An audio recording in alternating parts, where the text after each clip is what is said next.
राजस्थान में जल संरक्षण को जन आंदोलन बनाने की दिशा में वंदे गंगा जल संरक्षण जन अभियान 2026 के तहत ब्यावर में महत्वपूर्ण पत्रकार वार्ता आयोजित की गई। इस दौरान राजस्थान धरोहर प्राधिकरण अध्यक्ष ओंकार सिंह लखावत और प्रभारी सचिव हिमांशु गुप्ता ने जल संरक्षण और जन कल्याणकारी योजनाओं को लेकर बड़ा संदेश दिया। ब्यावर जिला कलेक्ट्रेट सभागार में वंदे गंगा जल संरक्षण जन अभियान 2026 के अंतर्गत पत्रकार वार्ता का आयोजन किया गया। कार्यक्रम में राजस्थान धरोहर प्राधिकरण अध्यक्ष ओंकार सिंह लखावत और प्रभारी सचिव हिमांशु गुप्ता मौजूद रहे। पत्रकार वार्ता के दौरान ओंकार सिंह लखावत ने कहा कि जल संरक्षण वर्तमान समय की सबसे बड़ी आवश्यकता है और जल संरचनाओं को बचाना हम सभी की जिम्मेदारी है। उन्होंने कहा कि मुख्यमंत्री भजनलाल शर्मा की मंशा के अनुरूप जल संरक्षण अभियान को जन भागीदारी के माध्यम से जन आंदोलन का स्वरूप दिया जाएगा। लखावत ने कहा कि राज्य सरकार योजनाओं की प्रभावी मॉनिटरिंग कर रही है ताकि हर योजना का लाभ अंतिम व्यक्ति तक पहुंच सके। प्रभारी सचिव हिमांशु गुप्ता ने कहा कि जन कल्याणकारी योजनाओं और विकास गतिविधियों का व्यापक प्रचार प्रसार जरूरी है ताकि आम जन अधिक से अधिक लाभान्वित हो सके। उन्होंने मीडिया को समाज में जागरूकता फैलाने का सशक्त माध्यम बताते हुए सकारात्मक भूमिका निभाने की अपील की। अतिरिक्त जिला कलेक्टर ब्रह्मलाल जाट ने अभियान के तहत होने वाली गतिविधियों की जानकारी साझा की।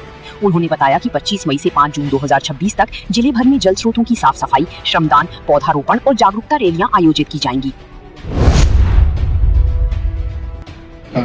माननीय मुख्यमंत्री भजनलाल जी ने राजस्थान में जो वर्षादी हमारा जो बराबर अब तक का रिकॉर्ड रहा है पिछले वर्षों के तरह से, उसमें कैसे समृद्धि और जो बरस गया और जो पानी आ गया प्राकृतिक वर्षा के कारण से आया, तो जब जल स्रोत जितने हैं उनका संधारण करके उसको अधिक से अधिक जन उपयोगी कितना बनाया जाए, खेती में उपयोग हो, पीने के पानी में उपयोग हो, वाटर टेबल को ऊपर लाने के अंदर हो, और जिसके कारण से हमारी जलवायु के कारण से राजस्थान जो अग्रणी पंक्ति में आकर के खड़ा हो, हमारे प्रोडक्शन के कारण से हो, जल संचयन के कारण से हो, और पीने के पानी की जो समस्या कहीं रिमोट में आती है छोटी मोटी दृष्टि से, उसका भी हम समाधान कर सकें। पानी अगर होगा तो इसमें हमारा पशुधन जो है वो उसका जीविकोपार्जन बहुत तेजी से बढ़ेगा।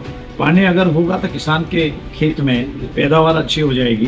पानी अगर होगा तो मौसम अच्छा होगा तो हमारा जीवन भी स्वस्थ होने लगेगा। इसलिए कुल मिलाकर के पेड़ और पेड़, पानी और पानी, इन दो चीजों पे स्ट्रेस किया है, इनके संरक्षण के ऊपर और इसके संवर्धन के ऊपर। दोनों काम है, संरक्षण है जो ऑलरेडी है और इसमें आगे वृद्धि कैसे करें, इस दिशा के अंदर सरकार ने एक योजना बनाई है और इसमें प्रत्येक गांव तक ये विषय जाने वाला है। आज जिलों के अंदर इसका शुरुआत हुई है, तो एक एक जिले में एक एक कार्यक्रम है और आप मान के चलिए कि नीचे अधिकारियों को निर्देश दिए गए हैं कि वे प्रत्येक गांव तक, प्रत्येक पंचायत तक इस विषय को ले जाए, वहां की समस्या के समाधान करने की दिशा में कारगर परिणामजनक योजना बनाकर क्रियान्वित